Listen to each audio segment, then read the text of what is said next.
once you do this type of work after a while and you watch a movie like that, I'm in the theater freaking out because I have an idea of, holy crap, this took so much work to do. This is insane.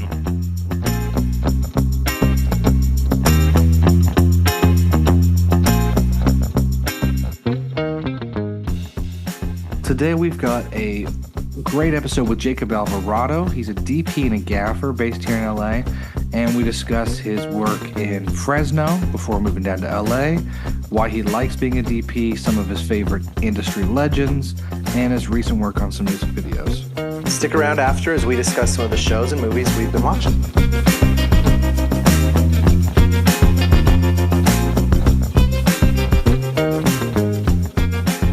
Jacob Alvarado, welcome to the podcast. Hey, thank you so much, Tristan, for having me. Yeah, it's my pleasure. Honestly, I think we got connected, if I remember right, through a Facebook group for people in film and entertainment years ago. And I think I just followed you on Instagram. I want to say it's been since 2019. That sounds right. Yeah, it's funny because those Facebook groups can be a black hole. So on this, I trust your judgment. That sounds right to me. Yeah, I feel like, honestly, it was a good thing that I did that because then during the pandemic, it was funny to see who was still working, what was everybody doing, and where they've gone the years since.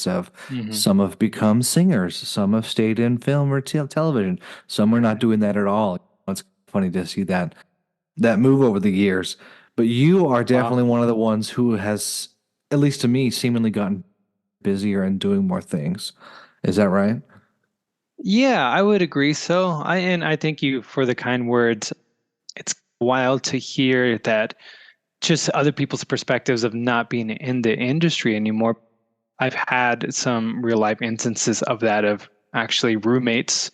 I have roommates, and I've seen that during COVID, during the pandemic, people coming and going, moving out here for work and it not working out. So I guess I never really put two and two together, but yes, I've been very fortunate and very thankful for all the work that's coming my way, and it's been great, man, despite everything. That's good to hear. And I guess for everyone listening, to provide some context, what are your current roles and what do you do on set when it comes to film, television, short, music video production? Sure, absolutely. I'm a director of photography, a camera operator, and a gaffer. And I would say I do DP and gapping work. That's like a 50-50 split evenly between them. I know a lot of my friends when I've talked to them about film roles, or a movie will finish and we'll sit and we'll watch the credits. A lot of times DP is this kind of mystery role. Can you talk maybe a little about what a DP does on a small set versus a big set, or just in your experience, what that role looks like? Yeah, totally, for sure. I guess I'll start with the high end set, like the bigger stuff, because that's what I would assume what it is. Yeah. But for me, a DP is the director of photography. And what that means is anything that you see in frame in the movie and the music video visually, the director of photography is handling that process, whether that's camera choice, lens choice, lighting, how the camera's moving, even to an extent of the art design or the backgrounds that you're looking at. The director of photography will definitely have input on that. So yeah, anything that you see in frame, the DP is handling that. And I guess it varies on what kind of DP you are. Some DPs, big time, one of the best, Roger Deakins, he operates. And I will say not every DP operates. Sometimes they have their own. For example, Aaron Soffer, who was a DP, he just did The Creator. That came out this past year, a sci-fi movie. I remember hearing on a podcast, even for him, that he doesn't necessarily love operating. And so he has operators for him. I think it's just a preference, really. Some high projects, high DPs, high-end DPs, they'll operate and some won't. And yeah, on the flip side of that, I would say not high-end, not high-budget stuff. A DP will be wearing many hats. So he's operating, he's having a huge input in the lighting. Most DPs create overheads, which is for those people who don't work in behind the camera side. An overhead is like a overhead lighting diagram. And most DPs I've worked with when I'm gaffing, they have overheads of this is the lights we want, the fixtures, and this is where we want them placed. Some DPs, other DPs I worked with that I've gaffed for, they don't. They leave that up to me, the gaffer, to decide. But for me, when I DP, I like to have control of what I'm doing and be aware of what I'm doing. So my lighting is intentional. I want it in a certain place. And that's how I like to work as an operator, and very hands-on with almost every facet of the technical and the visual side. Yeah, and maybe for everyone listening who's not familiar with film sets or who have always wondered, is there, as far as the hierarchy for the camera side or the DP side, is the DP over and in charge of, like you said, gaffers who deal with lighting, camera operators? Who else is under their umbrella that they're directing around? Sure, yeah. So most of the time, DPs will be over the umbrella of the gaffer. The first AC is someone who is usually pulling focus for the cameras, since these are all cinema cameras for the most part and cinema lenses. They'll have someone pulling the focus manually and then prepping the camera. So whether that's say, hey, we're on a 35 lens, let's go to a 50 lens. The first AC or an AC will go and switch out the lens. They'll be the ones that are putting on filtration. Anything technically camera related, they're very hands-on with that. So camera department, first AC, second AC, sometimes there's another person doing that. Gaffer, and in film, we call it Genie, which is script and electric. So electric is the lighting side, and the department head for the electric is the gaffer. On the grip side, there's someone called a key grip. And for certain jobs, let's say we're outside and there's a lot of sunlight, usually it's the key grip's role to help control that natural light that's going on. So, for example, what that can look like is putting up some diffusion to soften the sun so it's not so harsh on the talent. The DP is really dictating what the key grip, the gaffer, and any ACs are doing on the day. So when you're a DP or working on that side of the camera, no pressure. You're just building the visual, the look, or at least involved heavily in the visual, the look, the lighting, the lenses, how the motion picture will look to someone as they're watching it. How did you first get interested in that side of it versus any other side of film, acting, directing, the rest of it? Yeah, that's an interesting question. How I first got into film in terms of DPing, I guess, do we want the short version or the long version? The long version, however much time you got, go for it. Sweet, okay. So yeah, I got into film when I was a kid, watching movies in theaters, things like Jurassic Park, Terminator 2, all the action stuff of the 90s. And I really fell in love with watching movies as a moviegoer. I guess when you're a kid growing up, you don't really get a sense of the world behind camera. Like you see the actors and the stunts and, oh, this is so cool. It's such a cool world. But it didn't hit me until I was really in college that this whole world behind the camera was available and there. I've always had a love for film and video games since I was a kid, but it wasn't until college that I really started to get a sense of desire to get a camera to film comedy skits between me and friends and continue that process of creating. And then from there, it snowballed into operating in various forms, whether that's music videos, commercials, etc.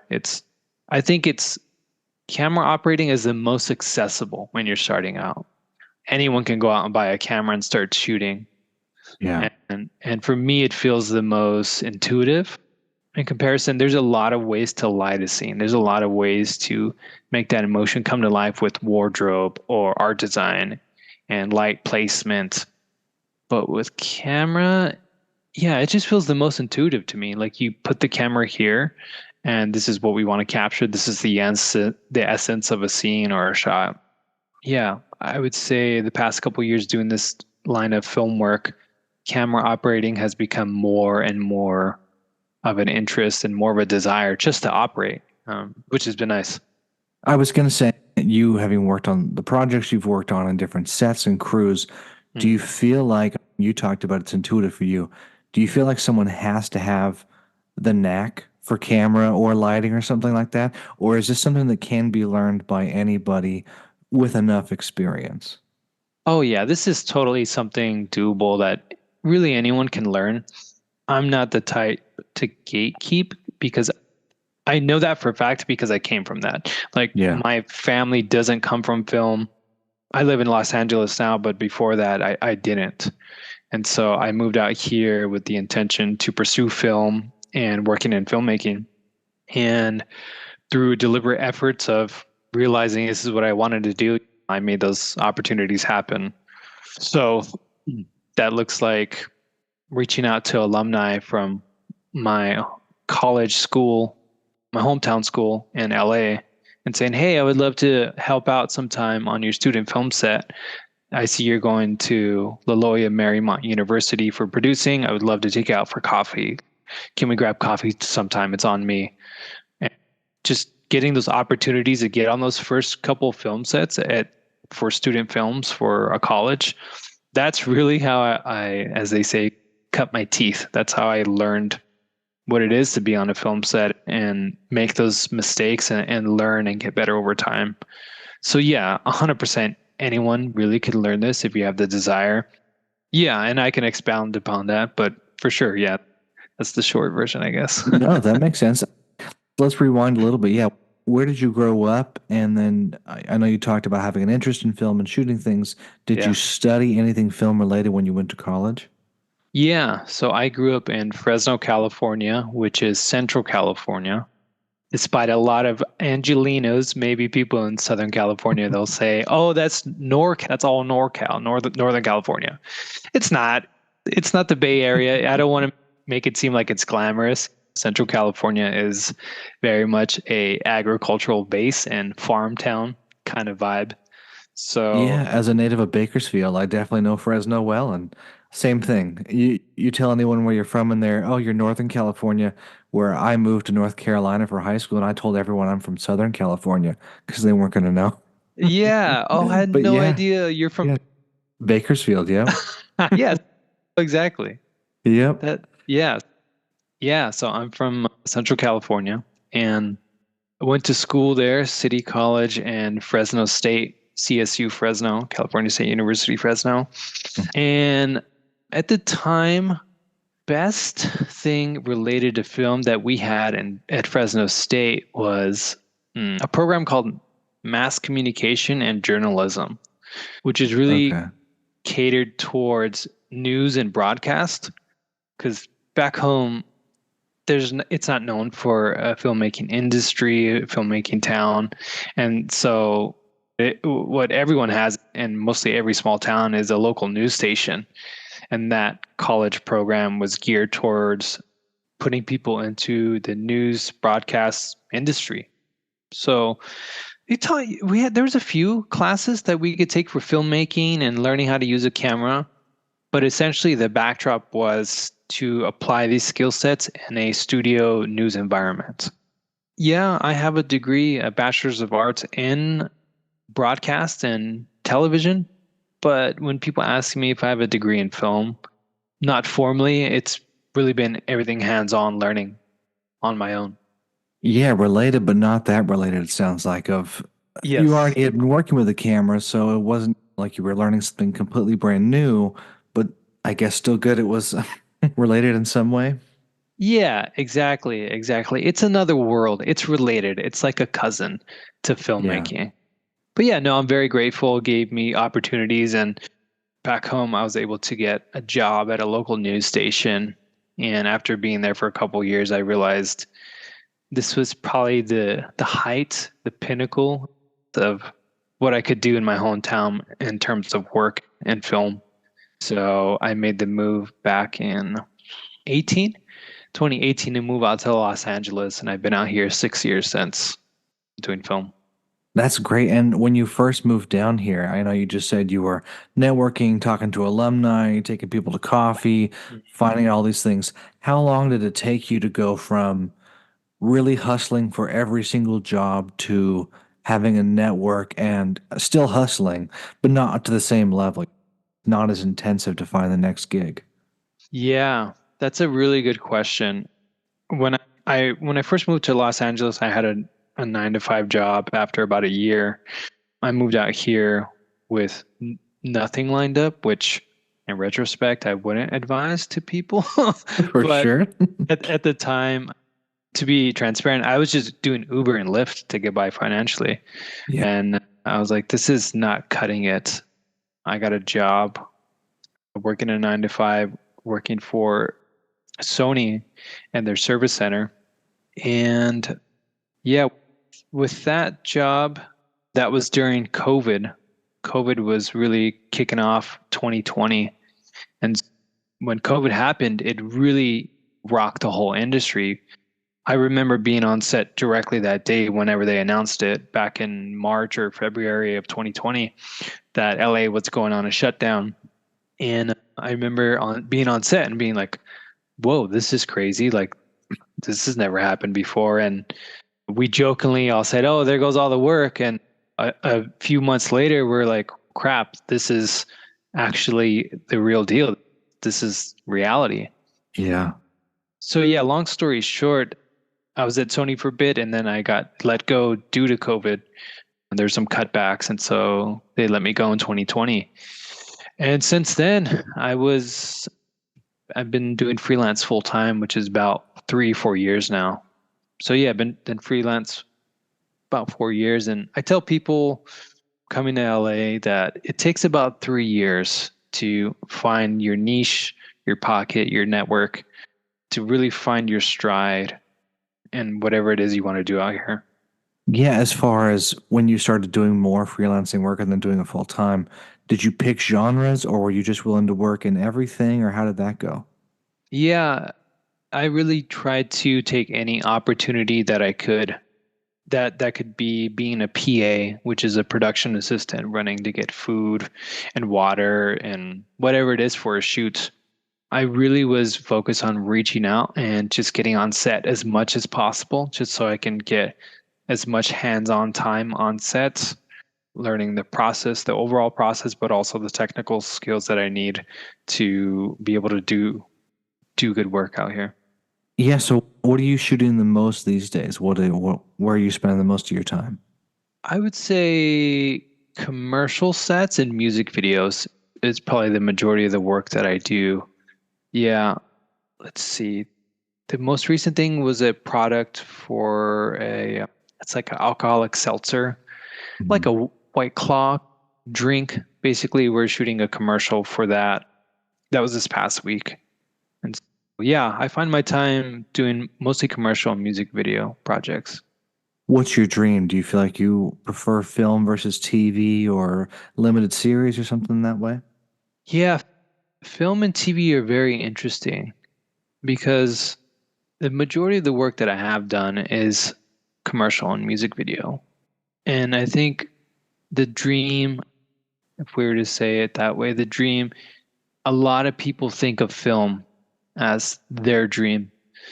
And I've been on film sets, and I guess I'm not sure yet because from what I've seen is cinematographers, they usually get lumped into one of two categories. They're either a narrative DP or they're a commercial and music video DP. Uh-huh. And for me, I like to make priority and availability for commercial and music video projects. And when you're working on a narrative piece, there's some productions that will shoot a narrative in 2 weeks, and that's crazy to me. You're rushing, Yeah. like you're shooting so many pages in a day, it makes your head spin almost. So that's one part of it. But on the flip side, it's you could be on a feature or a narrative show for months, maybe a year if it's a feature. Yeah, it's tough. I haven't Truthfully, I haven't made myself very available to a lot of narrative projects, but I'm finding myself more and more drawn to them, honestly, in terms of script and what you can capture, in terms of what's in your frame and storytelling and opportunities. I guess we'll see what the future holds.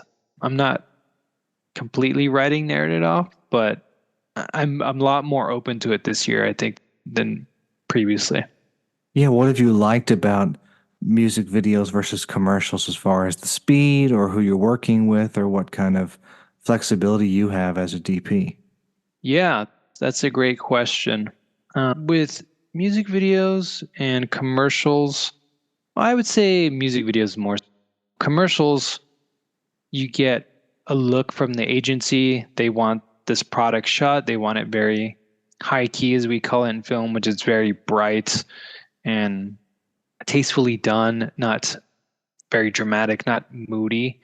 So with commercial, there's not a lot of flexibility on the visuals. It's more agency or the client wants this and you deliver that, which is great, which I actually love. Some people Yeah. don't like those confines and constraints from someone, but the more I know of what you want, the more it helps me deliver that. On the flip side, music videos, it can be open to interpretation from who you're working with from a music video. And there's a lot more room to play, visually speaking, whether that's with, it's just for example, colored lighting, lighting placements. In terms of the mood, do we want this to feel, we call it moody, like more darker in terms of the lighting and the visuals? Do we want this to feel more frenetic with camera movement, moving? It's very a fast moving camera. With music videos, you can play a lot more. You can stretch the visuals a lot further with music videos. So I love both of those worlds because they're two very different things. And I love music as well. I grew up, my dad was in a rock band growing up, so I'm a big fan of music. So anytime I get to work with new music that's coming out from new artists and I get to help inspire that in any way visually, yeah, it's fun. It's a lot of fun. Yeah, that must be nice to be able to blend some familiar and some of your loves with the work you're doing. 100%.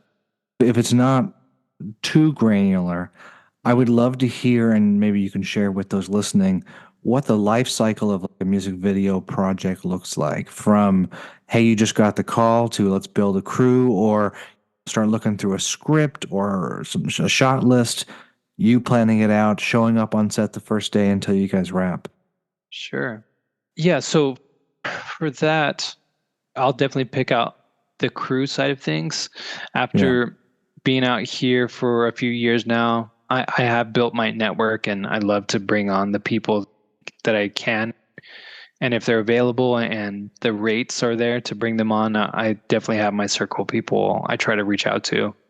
Other than the crew, though, the whole process, yeah, for me, I need to hear the song. I really need to hear the song and just feel it out on my own. Yeah. I think depending on who you're working with, director wise, directors have different influences and different takes on what the song is bringing them. Some directors I work with, they're very technically inclined, meaning they've shot things in the past, they've used a camera in the past, or they're used to using a camera. And so in terms of input regarding camera choices, lenses maybe, they already have some thoughts and opinions of how they want this to be shot.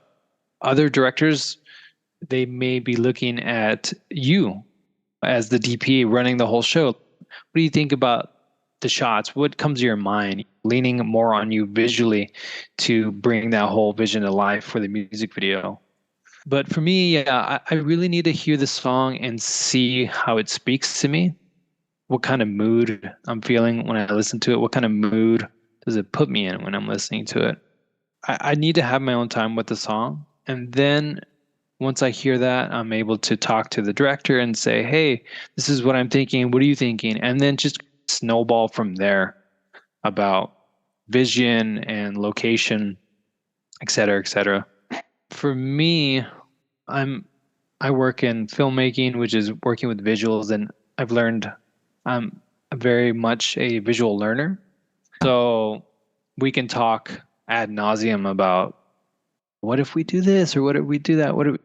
The harsh reality is, what's our budget for this project? What does that look like for a location? What does the song feel like? What location options can we look at? And then going to see those spaces with the musician and the director and saying, okay, this place looks very interesting. What if we lit it this way? What if during this part of the song from 20 seconds to 45 seconds, we do a performance straight to camera and it's like a K-pop vibe, or it's this kind of feeling. It's very moody. She's on the bed singing to herself with her head down. A lot of that comes from being in the space and feeling the space and seeing how everyone's feeling and thinking at the time. So I need to be there in person. And then those harsh realities of numbers, the number side of things, that usually dictates the vision and where we go from there. Yeah, so it sounds a lot of knowing yourself, knowing the music, internalizing it, and then creating a vision afterwards. Is that accurate? Oh, yeah, absolutely. Man, yeah, no, go ahead. I was just going to make a dumb joke, but go No, ahead. no, you go ahead. No, I was like, man, that's a really great and succinct way to say that without saying everything I just did. But yes, exactly. You nailed it. I love hearing about the process because it makes me wonder now, you knowing this side, DP cinematography, and then working with directors, especially music videos, has it made you want to, I don't know about jump the aisle, cross over and just do directing, or do you prefer the visual side, at least for right now, for what you're doing? Yeah, I love the visual side. There's just so much to do in that sandbox of being a DP. I've been asked this if I wanted to direct, and in reality, I'm probably going to ruffle some feathers, but Let's hear it. with when you get to a certain point as a DP, as experience as you can get, there are those times where you work with directors that aren't as experienced, and a lot of the input, a lot of the direction of where the visuals look, just the overall production of a piece comes from the DP. And I know, at least in music videos and maybe commercials, music videos specifically, some directors get a lot of the praise, but I would argue DPs are really the ones that, if you have a solid DP, will make any up and coming director look really good. And I think that's overlooked a lot. That's part of it. And knowing that what I know in my knowledge and my background and my experience, I'm very comfortable learning and growing as a DP. Yeah. Yeah, it sounds, and you obviously know the music video world and would know those directors maybe better than most.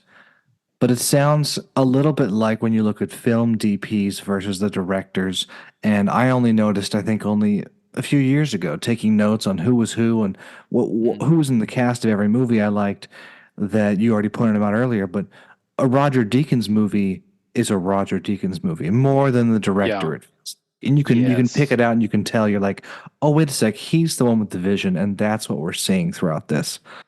On I wish there was a better way beyond an Oscar for cinematography or a magazine article here or there, because I think more people would appreciate and seek out different movies, different music videos, different shows if they followed the visual styles they liked. Of, oh, this person is guiding the visuals, working with most directors. I want to see what he does or she does in all the different projects. Right. 100%. And I will say that some directors do have a style, especially in music videos. They like it done a certain way. But yeah, I have to go back to DPs. They kind of, everything, they're making it. They're the tastemakers. So a lot of DPs have their own style and how they like to shoot things. And at the end of the day, knowing that I am control of that, that gives me a lot of reassurance, because I know what I'm bringing to the table and what to deliver. And when I work with other directors and learning their style of work, it just, expands my palette, visually speaking, of okay, maybe we can try a camera doing this instead, this kind of movement, or being on this lens that I normally don't shoot with. Yeah, it gives you a lot to work with when you're a DP working with other directors. Hitting that note about Roger Deakins, yeah, narrative is a completely different beast because, like you said, Roger Deakins, he builds worlds. Like if you've seen Sicario, the way he frames things, for example, he'll be on a really wide lens and you'll get right in close to the subject as they're doing a close-up or a medium close-up. And for him, you really get a sense of the world that you're in. Just placing that camera close to talent. And I love the wides that Deakins gets. He gives you a really great sense of the world that you're in. And yeah, it's really hard to explain if you don't film or operate cameras. But I guess if you watch the movies that he does, you start to pick up on things and you start to feel like the sense of grandeur. What is that? Blade Runner 2049. Yeah. Just the world building that he has in terms of framing and in that futuristic cyberpunk setting. It's amazing. It really is. And I think a DP in the narrative space operating at that level, it's a lot to take on, but you're right. Everything is, I wouldn't say everything, but a big majority of the visuals is dictated by the DP. And I think DPs don't get enough credit for that, for sure. Yeah, I don't think it was until I had looked just IMDB skimming years ago and realizing who's done what and almost like following the 5 degrees of Kevin Bacon, trying to see who was related to who and how. Right. And I realized, wait a sec, most of the Coen brother movies that I love are all Roger Deakins. Yeah. And then it was, Denis Villeneuve, I'm not sure which ones. Yep. Those are all him. And then Skyfall, I thought was the prettiest of all the new James Bonds, just how everything was set up and how you got into a scene and all the different shots. Then that was him. And then 1917, a few years ago, that some people loved, some people didn't, but you can't argue that the camera work and the setup and the lighting was just amazing all the way throughout. So definitely, I think, an underappreciated side of narrative, as well as, like you're saying, for music videos or elsewhere. 100%. Yeah. So yeah, I love being in the DP space. So we'll see about the future when it comes to directing. Yeah, I was going to say, while we have a second, and if you want to do some shout outs, who are some DPs or people working in the music video space and with music that you look up to as your North Star? Oh, yeah, for sure. That's a great question. Me, it's my contemporaries, people who I work with alongside with, people who I've worked for. They're not really any huge household names you would know, like a Deakins or a Hoyt van Hoytema. But the people I work alongside with, I think I look up to them a lot. I know I look up to them a lot because they're pulling off amazing imagery when sometimes the budget isn't there to allow certain luxuries of a mid-sized to larger film size budget. Yeah, if I wanted to shout some contemporaries, some friends out, it would definitely be Caleb Harris, Eric Tercios, Sid Singh. Those are all people that, in my book, are killing it. They're doing a great job of what they do. And I respect the hell out of them, honestly, for sure. And that's great. And especially you're working so closely with them or your contemporaries seeing their work, doing what you're doing in a different way or giving you inspiration. And I think that's one of the best accolades that could be there is a peer-to-peer recognition of, oh, what they're doing is really interesting or cool or unique in some way. And it's inspiring. Definitely. Yeah. It's a lot of the household names. It makes sense for my world. What is, how can I say that? I guess it's very easy to get on stage at the Oscars after working in the industry for 20, 30 years and saying, like, it took me a long time to get here and I'm thankful for X, Y, and Z. But that's not where I'm at, really. And Yeah. so I see on a weekly basis of the people around me and what they're working with in terms of personnel, resources, budgets, whatever. And I still see what they're able to create visually. It's really inspiring. Yeah, those people inspire me. A lot of people are going to ask about AI. I know that Oh OpenAI yeah. just released that Sora thing, but Yeah. I want to twist it a little bit and say, what are you most excited about with emerging technology, AI, things like that, and how that will change how you're doing your work? Ooh, that's a really good question. One good thing about it, I've been outspoken about the bad things. Of So course. I'm gonna have to think really hard about this one. One good thing about it, I guess. So here's an example.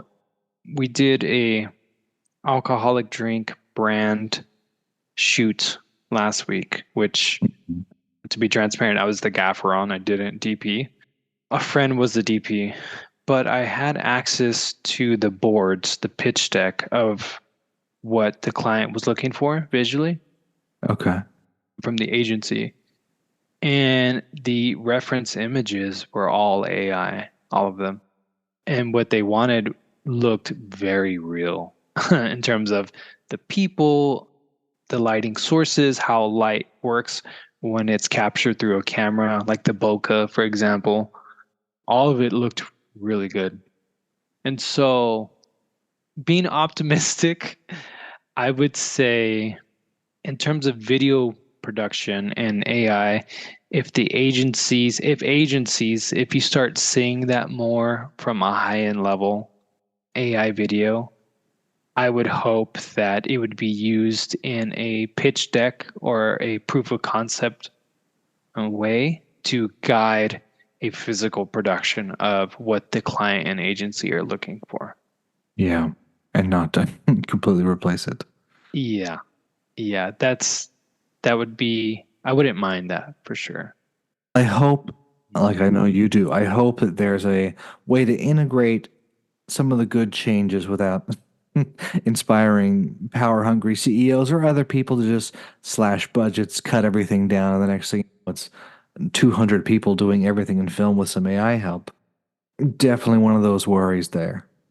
Yeah, and it's valid. I don't think it's anything out of the blue in terms of, oh, it's a conspiracy theory or this and that. It's, if you look at the most recent headline, I saw Tyler Perry was about to make a whole new bunch of studios at his studio lot, his home studio.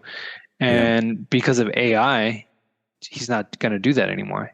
He halted construction on 7 or 8 different studios at his production company place. And it's cited because of AI. Which is, And yeah. so, yeah, that's pretty alarming. It can be interpreted as alarming. So I guess we'll really see what happens. But aside from, I guess, more specifically, I'll say it has the potential. I see it the potential to shake up every role in filmmaking. We already saw that last year with the SAG and the WGA, the Writers Guild strike, of making clauses protecting against AI used to write scripts or AI used to scan people's faces for actors. Unfortunately, we'll have to wait and see how far this thing reaches into filmmaking. But I think the concerns are valid for sure. For sure. And it's not going to be a drop in a bucket, and it's also hopefully not going to shut everything down in 5 years. But until then, or I guess on the side, continue doing what we're doing.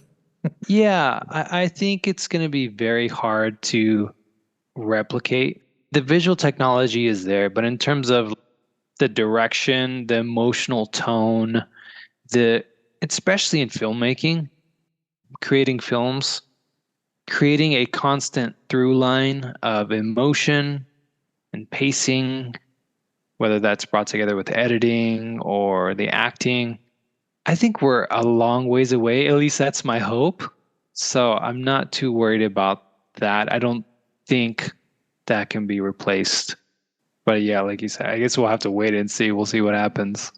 Yeah, I work in marketing, copywriting as well, doing some creative writing on my own, and Mm. having used ChatGPT now for a couple of years of just GPT-1 and 2, seeing how that works to GPT-3, 3.5 and 4. It's not going to replace anyone right now at the moment, but it is getting good. And that is the worry of don't be a doomsdayer, but definitely learn how to use the technology and understand how we can integrate it without replacing everything. Of, like you said, previs or designing shots and things like that. It must be fantastic for that, especially for someone maybe like myself who couldn't sketch anything but stick figures, wanting to sketch out a scene. It would be very difficult, but now it's made a little easier with this technology. So I hope, and like you're saying, I hope you see some of the good more than the bad, at least right now. Yeah, it's definitely going to shake up the industry. Yeah, like people that are storyboard artists, potentially that role in itself, that could go away in the next 5 years due to Yeah. AI to AI. But on the flip side, like you just said, it's great to be able to create shots and a pitch deck and things visually for AI. So we'll see. I'm not too worried, but it's definitely going to mix things up in terms of people and what they're doing for work. It's going to change things, an already changing industry like film and streaming. Yeah, definitely. It looks different than it did 5 years ago and much different than it did 10 years ago. So who knows what the next five will bring. Yeah. As far as camera equipment or lighting or things like that, what's one advancement you'd like to see as far as that equipment behind the scenes that would make things easier or that you are hopeful for? Ooh, that's a great question. Make things easier. I think we've already seen it in the past couple years. There's been a huge push from camera accessory manufacturers in the space and new lighting companies in the space in the past 5 to 10 years of making film gear more affordable. It's been great, honestly, because in the early 2000s and 90s, a lot of this stuff just really wasn't. Shooting on film, there's no way you could get a Super 8 camera and get some rolls of film, but even then you're wasting money basically by burning through Yeah. film. Whereas shooting on digital, it's so easy to pick up a camera at the store at Best Buy for $1,000 or $2,000 and start filming. And I think that approach has really moved over to lighting as well. Lighting fixtures and equipment has become a lot more accessible for people's budgets. So that's been great. That's been huge in terms of reducing that barrier financially for people who want to get into filmmaking. Yeah. Oh, go ahead. Oh, yeah. I was just going to say, aside from that, I think the push to make cameras smaller as well, even at the high-end cinema line, that's been a really nice thing as well. Not needing to constantly hire a Steadicam operator. If, for example, we don't have the budget for a Steadicam on the day, having smaller cameras makes it a lot easier to get smoother shots, more stable shots through other means, which has been great. Cameras have gotten smaller and smaller since the early 2000s, early digital cameras. Yeah, I was going to ask you about that. What do you like to use or what do you currently use the most? Yeah, that's a good question. I call it platform agnostic, where I'll use a Sony, I'll use a Red, I'll use an Arri Alexa. I love the look of Alexa. It looks great, but truthfully, I don't own an Alexa. They're a pretty penny. Yeah. And I'm not quite there yet to commit to that huge financial footprint. So yeah, Sony, I think Sony's doing a lot of great things in the space right now. They're making high-end cinema cameras that cost $60,000 to $100,000 for your big feature films. And they're not deviating that far to their mid-tier camera equipment line. And then you can get anything for a couple $100 to $1,000 or more, and it's all within the Sony ecosystem, using the same type of lenses with them, having great autofocus functionality. Yeah, I think Sony's doing it right. So I will say Sony. I like using Sony a lot right now. And you're not just saying that because you used to work for them. You're supposed to forget that. I'm sponsored by them, and now you're exposing me. No, yeah, honestly, I do. I'm a big fan of them. No sponsors there. No financial interests involved. No sponsors. Yeah, I know I have an A7S too, but Mhm. I was talking to other cinematographers and folks, and they said the similar thing of Sony just makes a good camera that, like you're saying, isn't such a gigantic leap down if you're going to the mid-range and things like that, which is Yeah. good to hear. Yeah, it's great too because their lenses, if you wanted to, you could put that on the Sony Venice, which is their flagship cinema camera, and Wow. that'll work. You start in the entry level buying an alpha camera. I have an alpha camera too. You have a lens there, and then if you wanted to upgrade eventually, get a FX3 or FX6 or the new Sony Brano that's coming out.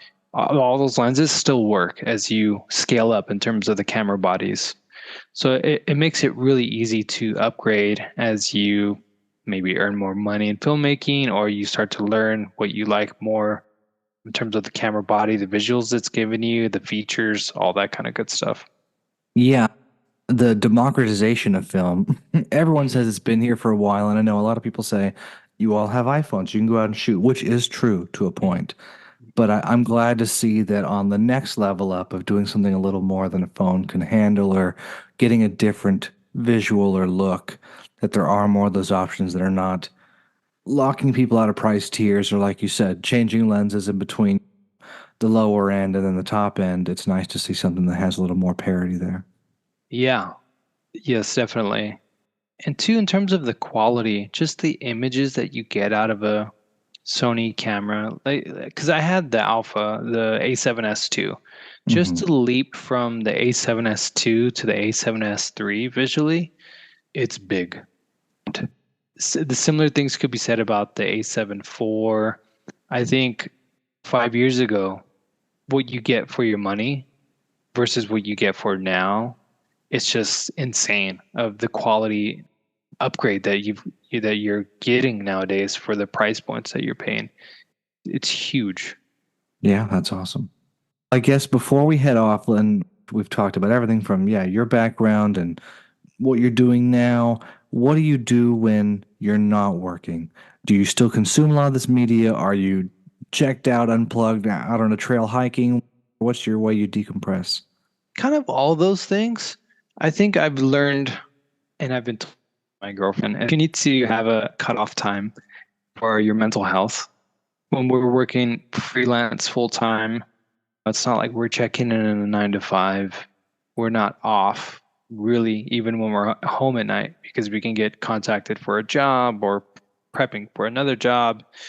It almost never ends unless you have a hard out for yourself in terms of, okay, it's 8 o'clock. I'm not going to bother with my phone. And I think the past year I've realized that the most.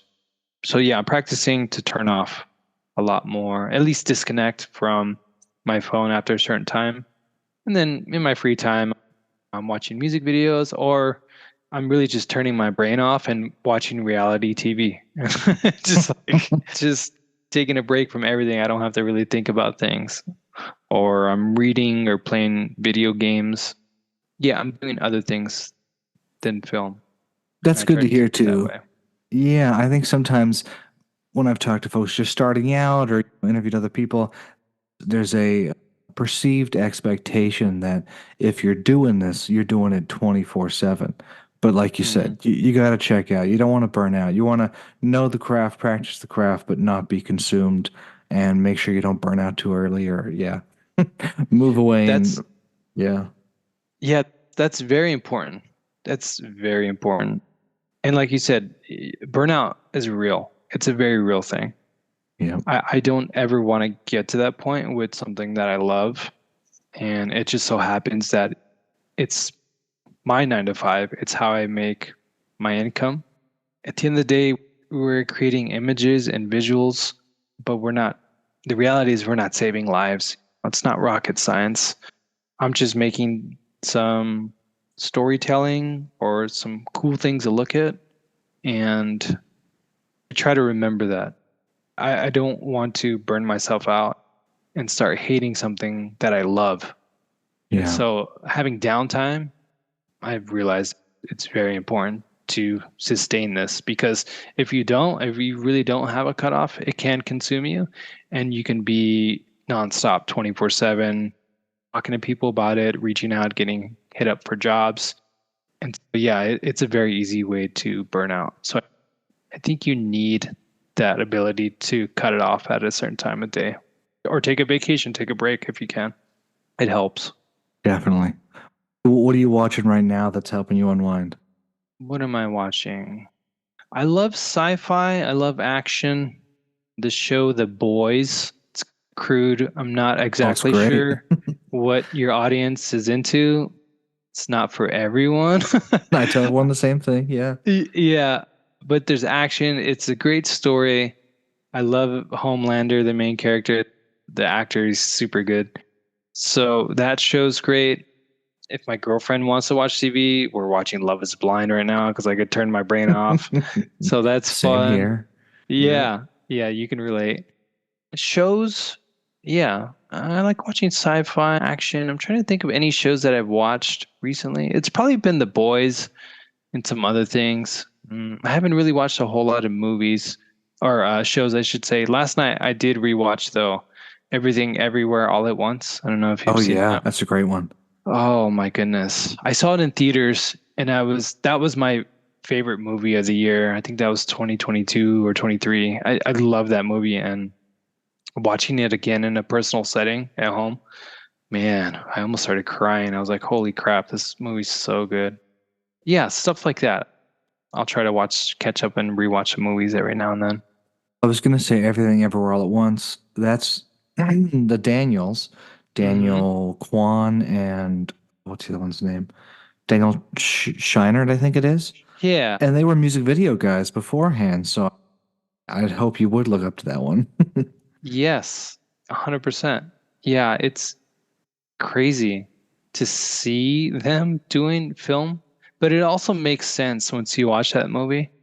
Just for an example, their use of slow-mo and Yeah. Everything Everywhere, they did that a lot in their early music videos.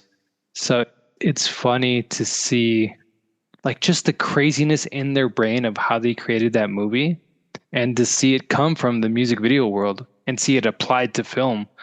I didn't think music videos directors could make an imprint like that in the film scene, but it's them. It's totally them. And I love it so much. It's such a great movie. It's awesome. Definitely one I need to rewatch. Yeah, I loved it when I saw it in theaters. I know it wasn't everyone's cup of tea, but Hmm. such a good movie and so visually stunning.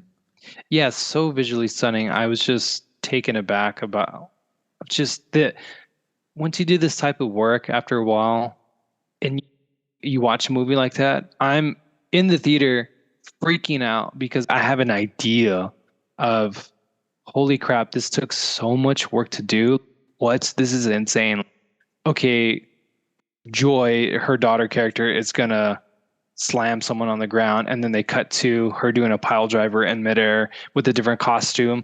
I'm like, holy crap, dude. My mind is being blown every scene because the amount of work that these people are putting into this movie is just insane. I can fathom it, and that's what's blowing me away. I'm like, dude, this took so much work to do. So Yeah. yeah, it's really impressive seeing things like that. I guess before we hop off, where can people go to follow what you're doing? And do you have a blog site? Is it mostly through your Instagram? How do they keep up with you? Yeah, I'm mostly active on Instagram. I use stories of when I'm on sets or I'm posting projects I've worked on. So, do you guys do in the show notes, or should I say it? What's the best? We'll do it in the show notes too and on the website, but also say it just comes from your mouth too. Okay, cool. Yeah, so my Instagram is at F as in Frank, F period, Jacob Alvarado. That's my Instagram. And then my website is www.fjacobalvarado.com. And we'll be sure we link that in the show notes and in our article online. And thank you again, Jacob, for coming on today. Yeah, thank you so much, Tristan. And if anyone's listening to this and has questions about filmmaking or my background, or just has questions about the filmmaking process in general, feel free to reach out. I'm an open book. If you have anything like that, any general questions, whether they apply directly to me or not, like if I can help in any way, let me know.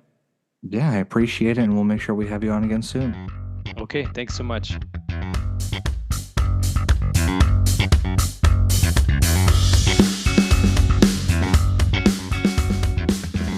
All right, Madison. I've been watching some shows. I just saw Inside Out 2. What have you been watching recently? Boy, what have I been watching? I don't know. I've been watching a lot, dude. Other than our Alien movies that we've been watching, I have been watching Sex Education again. Oh, Did you ever should we watch that go? on Netflix? I've started it like 3 times and I've never gone back to it, but I need to. Oh, dude, it is so good. Like, I remember when it first started coming out, like 20, I don't know, 17 or so. Like, I was really hesitant to get into it because it just felt, at least from, I was in a different mindset back then, and it just felt like a gratuitous, just like, oh, this is just like a reason for them to have a show about like sex or whatever. But then once I started watching it, it became like, you've seen Euphoria. Again, only episodes. I've never seen the whole thing. Okay, for the audience then, Euphoria is at one end of the spectrum. It is dark, it's cynical, it's super serious, it's stressful, it's anxious, but it's about a group of kids in high school doing high school things. Sex Education is on the opposite end of the spectrum. It is bright, it is optimistic, it is hopeful, it is colorful. The characters are very endearing and lovable, and there's like no villain in the show. Everyone has like complex reasons for doing what they're doing. And it's actually very educational. They talk about everything from STIs to douching to abortions to pleasure. And like, it's so well done with just an ensemble cast of characters that you just fall in love with. I highly recommend it. Yeah, the episodes that I had watched, I loved, and to me felt a little like Dairy Girls, which I've seen the first season of. Honestly, Just the yeah. fun UK, Ireland, Britain sensibility of just like heavy topics, and yet there's a way to laugh about it and smile. And I think the cast is fantastic, again, from what I've seen. But all right, this is my reminder to go watch Sex Education. What have you been watching? I've been watching Hacks, and I don't know if you've been watching Hacks, but you need to be watching Hacks. Is it that one? It's on Max. It's Hacks on Max. Hacks on Max. Gene Smart, who you may have loved from the Watchmen series on HBO Max a couple years ago. Uh-huh. It is so good. It's the story of this. I hate to say it. No, let's say it. It's a story of an aging female comedian based in Las Vegas, and she gets this new assistant, Ava Daniels, who's played by Hannah Einbinder, and how this comedian is cold-hearted a little bit because she's been so focused on success and how that plays into all of her relationships and everything else. But this show has so much heart, and it's so fun. Her manager is Jimmy, played by Paul W. Downs from your favorite, Broad City. He's from the gym. Hell yeah. It has just a great cast. Caitlin Olsen from Always Sunny as her daughter. It's just a comedy that really hits you in the gut too many times to be called just a comedy. Like, it's extremely emotional in so many parts. This latest season was all about how Deborah Vance, played by Jean Smart, is trying to get The Late Show, be the first woman to have the Late Show talk show. She had it back in like the 70s, 80s, and then they canceled it after filming a couple episodes, whatever. But it's such a good show because it balances feminism, Hollywood, fame, relationships, friends, people working in the industry, and just the idea of like becoming a shark for your own good, but how that affects everybody around you. And it's just so good the whole way through. That's good. I love a show with heart. That's why I love Sex Education, is because it's a show with heart. Like, it's good. Yeah, I'll say when I heard about the show or I saw the commercials, I was like, oh boy. Old white woman comedian, young white bisexual assistant, it's going to be one of these things. Instead, it really wasn't. There are elements of that, and there's like a great episode on a lesbian cruise line or like her offending people with jokes. And it dives into things of like apologizing for past racist comments or like how female comedians are viewed by all male comedians and how that works. but it just is good and it's fantastic writing.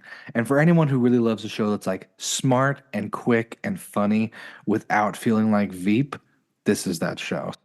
I was Oh, turned that's good off to at know. first, but I would say everyone needs to at least tune in and watch. First season's a little slow, so maybe like watch a couple episodes and jump to two just to see if you like it more. But this is a good one. That's good for me to know because I've definitely been like I've been looking for something else to watch. Yeah, and her assistant, who's played by Hannah Einbinder, just released a stand-up special, I want to say on Max as well. So she is a comedian, and you can tell with her timing, she has that ability to switch from dramatic to funny at the drop of a hat, which is really nice to watch. Oh, that's fun. Then you can watch her stand-up. How was Inside Out too? Did you like the first one? Yeah, it was good, but like it wasn't a movie that I went back to. I've only seen it the one time. Same here. Everyone who's listening is going to hate us. I watched it once. I really liked it. I thought it was great. It had great voice acting and a good story. Yeah. But it wasn't a Finding Nemo or No. Incredibles or it just wasn't something I really wanted to dip back into. So when I was Yeah. going to see this, I felt the same way of unnecessary, okay, whatever. I came out liking it with such low expectations. Other friends I had who really loved the first one and rewatched it did not like this one. It's good. It picks up her story a couple years later. She's 13. She's going to a hockey summer camp. I won't share any spoilers, but they add a couple more emotions that really are fun. I guess it's already out there in the press. Maya Hawke plays Anxiety, who shows up with just a bunch of baggage, which is really fun. Ayo Edebiri from The Bear I love is her. Envy. She's great as Envy. We have Ennui, who shows up. Ennui's fun. And Embarrassment. So there's four good new emotions. I think it tells a fun story. It has some really heartfelt moments. There are some parts in the plot that makes it feel a little like a TV movie or a straight to streaming movie. Same thing these days. But past Mm. that, I think it was good. I think kids are gonna love it. And if you like the first one, you might as well watch it. I don't know if it's worth it to go to the theater for some people, but I think most people would enjoy sitting there. Our whole theater was cracking up at a lot of parts. It Oh, was that's good. Maybe when it comes to Disney Plus, I'll give it a watch. And you know what? That's most of America right now, so I can't even blame you for that. Okay, what do you think of this whole phenomenon that's happening where movies are in the movie theaters for like 3 or 4 weeks before they arrive on streaming? Executives are scared. What are they afraid of? They're scared of something running too long and not making enough money. They're afraid of what's been 3 weeks, you book a showing and you're one of three people in a theater and how that's going to look or feel. And I think they just really want to justify you having the streaming service. So they're going to continue doing this as they slowly hike price every 6 months to a year until we're Ugh, paying $40 per streaming service. that's insane. I Because have, like Fall Guy was in theaters for like what 3 weeks or a month, and then it oh was yeah. in on streaming. hmm It's like they didn't even give it a chance to breathe. No. When you think about movies the like 90s, 2000s that picked up steam with word of mouth, they had to be there for 6 weeks. You had to Yeah. play for at least a month, but 6 weeks to 8 weeks, I don't care to go there, but Napoleon Dynamite, or Nacho Libre, you have all these indie movies, Slumdog Millionaire. You have anything that's going to do well over time that's not an immediately recognizable story. I really wish we didn't have such tight embargoes right before a movie comes out. And I really wish they didn't just ship it off to streaming, yeah, after 3 weeks because you're not able to discover those hidden gems that become your favorites for the year. Although, do you think the really tight embargoes are there because studios are sometimes phoning it in with some of these movies, and like they don't want the reviews out there ahead of time, and because they don't want the curtain pulled back to reveal the fact that they half-assed it on a movie. Oh, 100%. Disney has been fantastically guilty of this recently. Their Pixar movie Onward, that embargo released like the morning of the movie coming out. They Oh were my so gosh. scared and they did not want anybody to know how bad they thought it was. So you see a lot of more of that of, yeah, if a film is fantastic, they are lifting the embargo a week before or at festivals. They're like, just go, talk about it. Everyone's going to know about it by the time it comes out. We're all going to go see it. But there are a lot of phoning it in or just bad streaming movies or bad sequels that they're like, you can release the review as soon as the first showing starts. Yeah, like it makes me wonder what kind of an era of movie making we're in. Like, how will history remember this section in time? Because it feels like we had Dune 2 this year, and which is easily one of the best movies ever made in terms of everything that we've already talked about. But we're also just getting like literal shit, and it feels like AI is already being used to write scripts and to do animation or whatever. And it just feels like we're floating in a weird zone right now where producers and executives are comfortable releasing something that is so subpar when it just doesn't feel like that was how it was in the past. Although I could just be misremembering because I was a child in the 90s. I don't remember every movie that came out and what it was like to go to the blockbusters in the 90s and be like, oh, some of these movies are just shit. The volume of movies coming out has increased exponentially. That is I true. think it's easier to make a film for those who are already connected. And it's, everyone says, yeah, you can make a movie on your phone. I'm not going to go that far. You don't see that in the theaters right now. But you do see a lot of backs getting scratched and a lot of tech boys and people ponying up some money and just saying, oh, yeah, we need a 15th Expendables. So I think what happens is they're just pushing them out. Where in the 90s, you may have had one dud and six. Now it's one dud and three because we're just Yeah. getting so much more. I do think, though, and I'm going to say it right here, and it's going to piss other people I know off.